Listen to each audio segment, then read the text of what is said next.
Welcome to Live with the Eczema Doc, brought to you by Clean Body, where we believe that you can heal your skin from within by cleaning your body. I'm Dr. Fong, a naturopathic doctor specializing in eczema, and I'm here to guide you through the journey of understanding the root causes of your eczema so that you can finally achieve the clear, healthy skin you deserve. Each week, we combine research-backed insights, science-based strategies, and my years of clinical experience to uncover what's really triggering your eczema and how you can take control for lasting relief. Let's dive into today's episode and uncover the next step to healing your skin from within.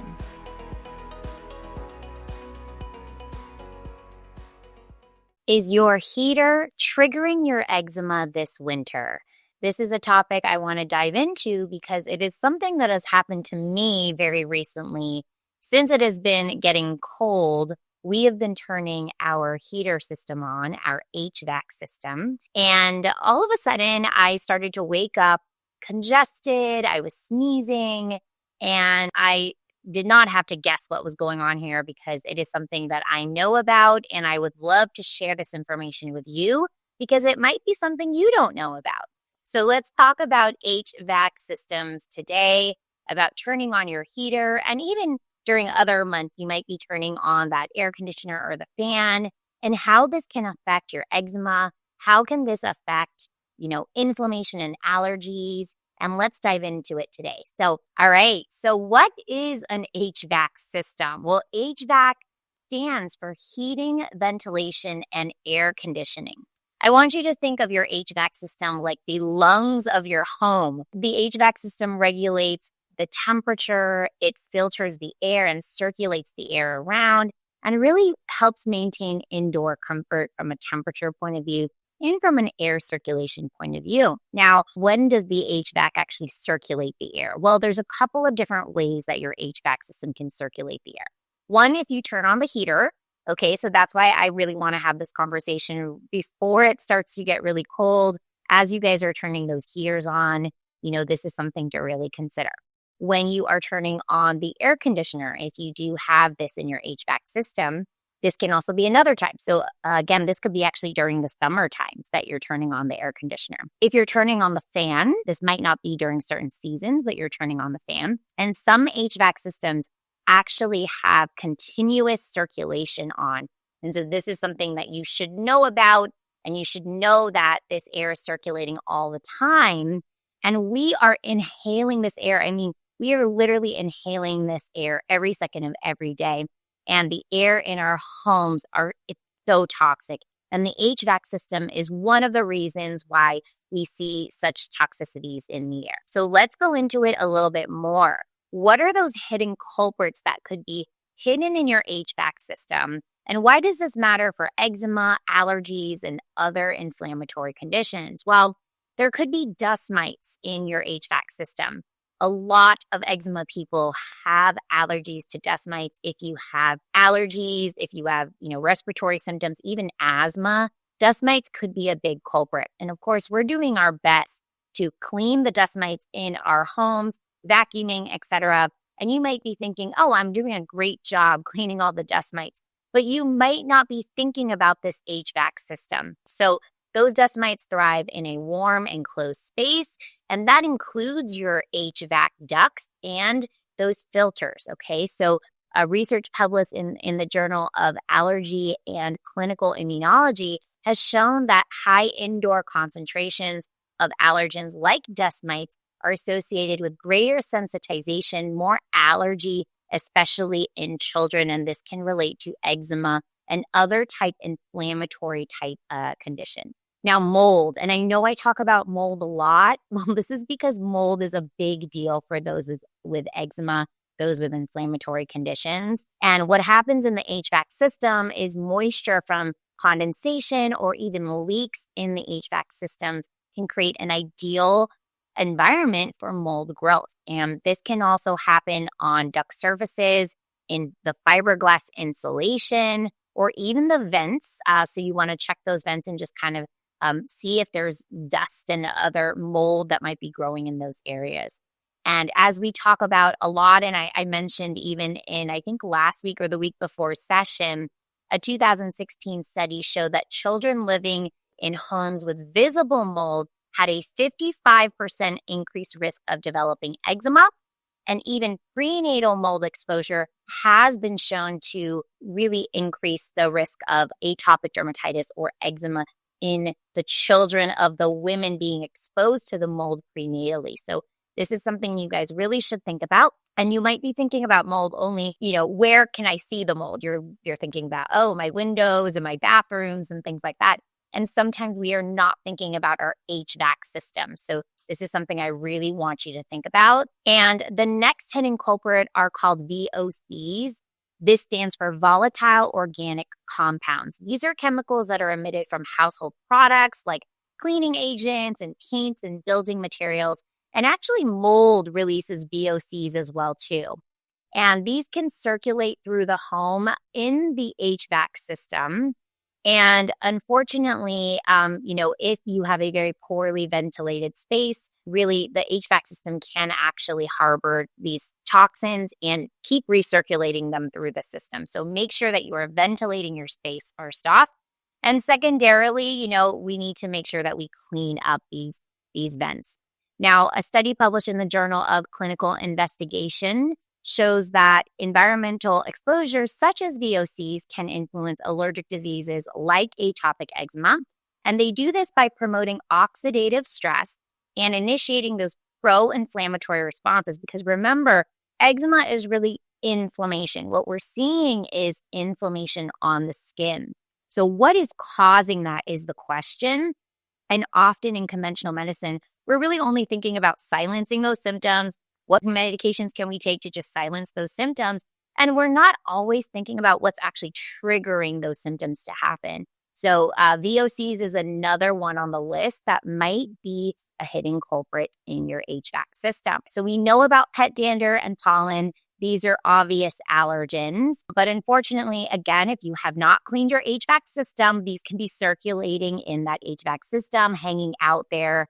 As we see in this picture, just hanging out in those vents. And then when you turn them on, it is now circulating throughout the air in your home. Again, research published in the Journal of Allergy and Clinical Immunology has shown that other types of allergens like pet dander and pollen can also increase your sensitization to these allergens. And finally, we have bacteria and viruses that could be harbored and circulating in the HVAC system.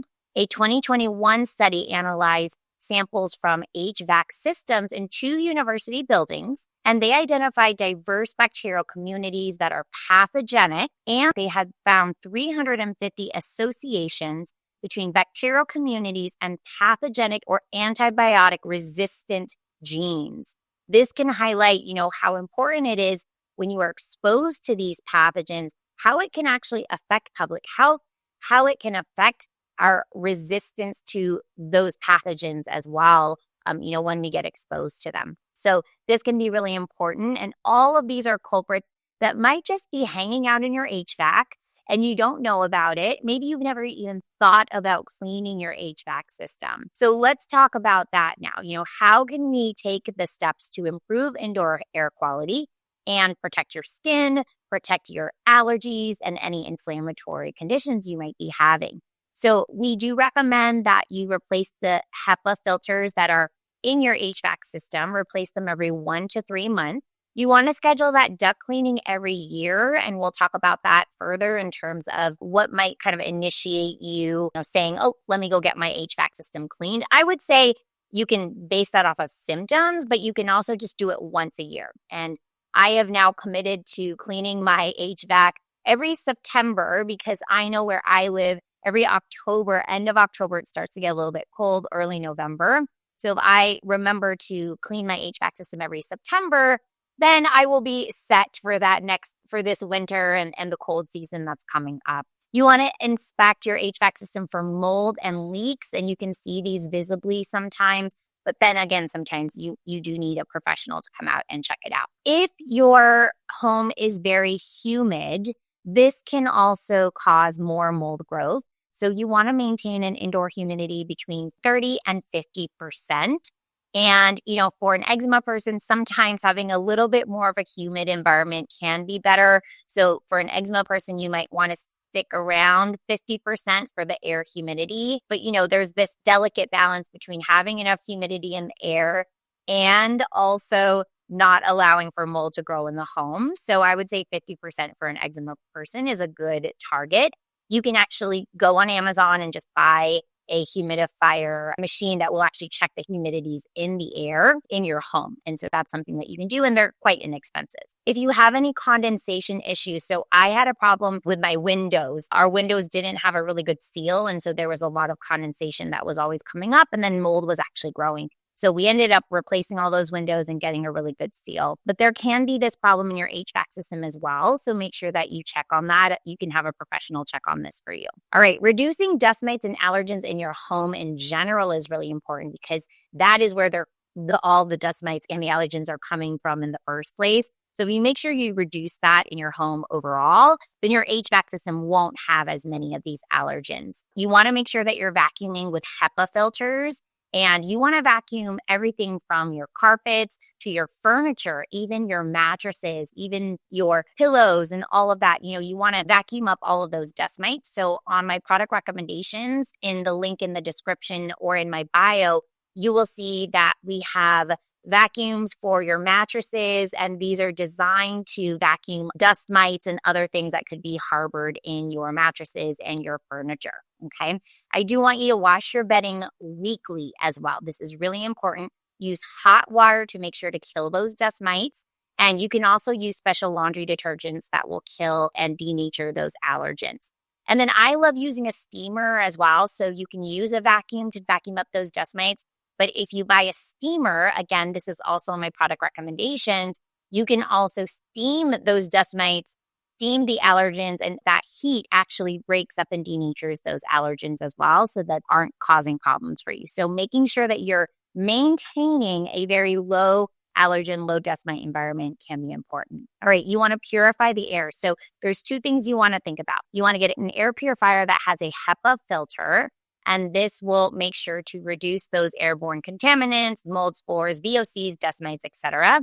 You can also get an air ionizer, and this works by releasing negative ions into the air, and those negatively charged ions will bind to those positively charged dust mites, mold spores, allergens, and even toxins. And this causes them to fall out of the air, and it reduces what your HVAC system has to handle. But I do want you to make sure that you are getting an ionizer that does not create ozone as a byproduct. Ozone can affect the cilia in your nasal passages. That's really important for protecting you against all of these airborne contaminants. It can also irritate the lungs and exacerbate respiratory or skin conditions. So you might want to make sure that you are looking for an ionizer that is labeled ozone-free or is certified by trusted air quality organizations. Okay, so those are some things you want to think about when purifying the air. Now, I do highly recommend you getting your HVAC cleaned every single year. And again, for me, I'm going to do that right before winter. We use our heater. We don't tend to use our air conditioner, but we do tend to use the heater because we don't have great insulation in our home. So it tends to be really cold in our home. We also don't have carpets. And so it just tends to be cold. So for me, September is a great time to do that. So you need to think about this for you and your home. When would be a good time for you to get this cleaned? But every single year you need to think about this because your HVAC is going to be accumulating these contaminants. Now, if you don't remember how long it's been since you last cleaned your HVAC, I would first of all just recommend just go get it cleaned if you don't remember. But you may also notice a couple of different things, maybe persistent musty odors near the air vents that can indicate some mold growth. If you see a lot of dust buildup in or around the vents, despite regular cleaning. So if you just keep cleaning and every single week you see dust on those vents, that's something that might tell you that the HVAC system isn't very clean right now. If you have increased allergy or eczema symptoms whenever you turn on that HVAC system, and then maybe you might notice some unusual noises or reduced airflow in your HVAC system, and that could also be a problem too, okay?